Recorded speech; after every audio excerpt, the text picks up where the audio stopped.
Related ہے قبر سے، موت سے، جانے سے، ایصال ثواب سے، اس سے ریلیٹڈ ہے۔ تو اسی نسبت سے اب ہم کچھ بات کرتے ہیں۔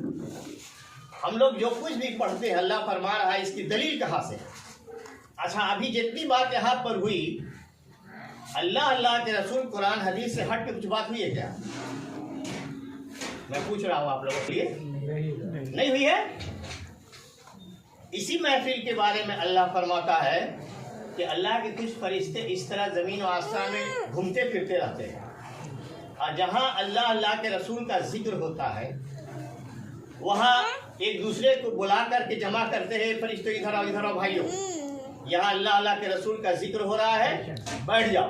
تو اس محفل کو میرا عقیدہ ہے کہ اس گھر کو چاروں طرف سے فرشتے گھیرے ہوئے ہیں، ابھی میرا پورا ایمان ہے اس بات پر، گھیرے ہوئے ہیں، اور وہ اس وقت تک موجود رہتے ہیں جب تک کہ محفل ختم نہیں ہوتی، دعا مانگ نہیں لیا جاتا ہے، تب فرشتے بھی کرتے ہیں۔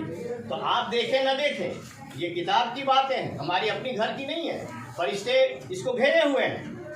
اب جب یہ مسجد ختم ہوتی ہے تو فرشتے جاتے ہیں اللہ کے دربار میں، کہتے ہیں کہ فلاں بن فلاں کے گھر پر فلاں محلے میں یا اللہ تعالیٰ تیرا اور تیرے محبوب کا ذکر ہو رہا تھا، جنت اور جہنم کا ذکر ہو رہا تھا، ہم فرشتوں کے بارے میں بھی بات ہو رہی تھی، تیرے بارے میں بات ہو رہی تھی۔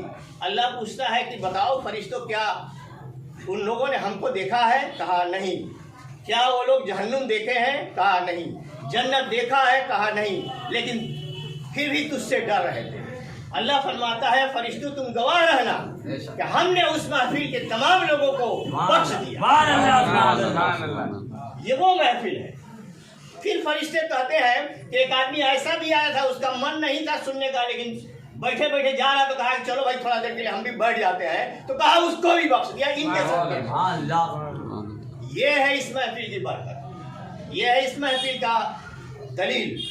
اور آگے بڑھیے۔